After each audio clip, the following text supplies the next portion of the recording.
उस्मान गाजी की किस्त नंबर 66 में आपका स्वागत है। इस किस्त में आपको एक नई और रोमांचक कहानी का हिस्सा मिलेगा, जहां साहस, चतुराई और संघर्ष की दास्तान और भी दिलचस्प हो रही है।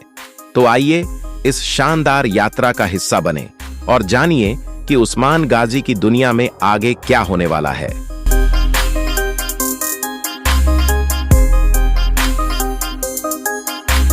कहानी की शुरुआत बाला महिला की गंभीर घायल हालत से होती है, जो एक तलवार के वार के बाद बेहोश हो जाती है। ओस्मान, उनका बेटा अलायुद्दीन और बहू गोंचा उन्हें कबीले की तरफ ले जा रहे हैं। रास्ते में अचानक बाला को होश आता है, जिस पर ओस्मान तुरंत उनकी खैर मकदम पूछते हैं। अलायुद्दीन घबराकर अपनी मां से पूछता है, मां, क्या हुआ? आप ठीक तो हैं?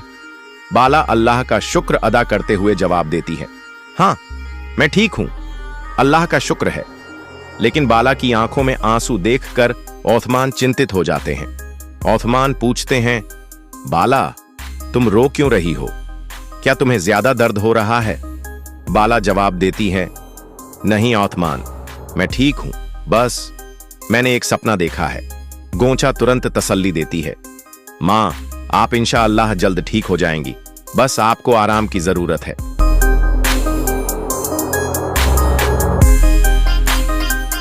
दूसरी ओर कहानी एक नए मोड़ पर पहुंचती है, जहां सोफिया और पोएना के बीच एक रोमांचक संवाद होता है। पोएना उस्मान से बदला लेने के लिए बेताब है और सोफिया उसे प्रोत्साहित करती है। सोफिया ताने भरे अंदाज में पोएना से कहती है, तुम उस्मान से इतनी नफरत क्यों करती हो? क्या तुम्हें अपने परिवार का बदला लेना है? पोएना गुस्से में जवाब देती है, मैं उस्मान का दिल अपने हाथों से निकालूंगी खाला, वह हमारा सब कुछ छीन चुका है। सोफिया मुस्कुराते हुए कहती है, तुम कमाल हो छोटी चिड़िया, लेकिन याद रखना, सही समय का इंतजार करना होगा, उस्मान की तबाही नजदीक है।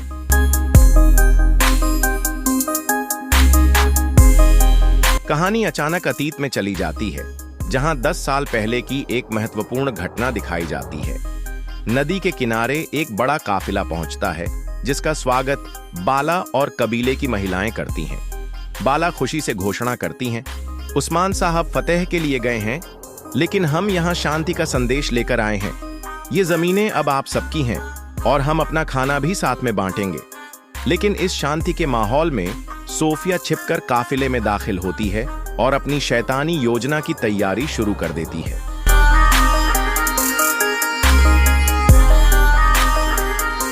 सोफिया एक औरत को हुक्म देती है, काफिले पर हमले की झूठी खबर फैलाओ ताकि बाला और बाकी महिलाएं ध्यान भटका दें। जब वे सुरक्षा के लिए जाएंगी, हम अपना काम करेंगे। बाला यह खबर सुनते ही तुरंत महिलाओं के साथ काफिले की सुरक्षा के लिए रवाना हो जाती हैं और अपनी बेटी हलीमा को ओल्गिन के हवाले कर देती हैं। बाला हलीमा से कहती हैं, बेटी, मैं जल्दी वापस आ जाऊंगी, फिक्र मत करो। हलीमा मासूमियत से अपनी मां को अलविदा कहती है, मां, मत जाओ। बाला हलीमा को तसल्ली देती है और रवाना हो जाती है। सोफिया मौके का फायदा उठाती है और हलीमा को बहलाकर अपने साथ ले जाती है। वह हलीमा से कहती है, तुम्हारी मां ने कहा है कि तुम्हें मेरे साथ जाना है। मासूम हलीमा इस पर भरोसा कर लेती है, लेकिन सोफिया उसे बेहोश कर देती है, उसके गले में ईसाइयों का तावीज डाल देती है और उसकी पहचान खत्म करने के लिए उसके कपड़े और जूते उतार देती है। सोफिया हुक्म देती है, इस बच्ची को दरिया के किनारे फेंक दो और उसकी लाश की खबर फैलाओ, बाकी सब इंतजाम पूरा करो। दोस्तों, 10 साल पहले की इस घटना ने कहानी में एक नया राज खोल दिया है। क्या हलीमा जिंदा है? क्या सोफिया ने अपने शैतानी प्लान में सफलता पाई? और क्या पोएना सच में हलीमा है?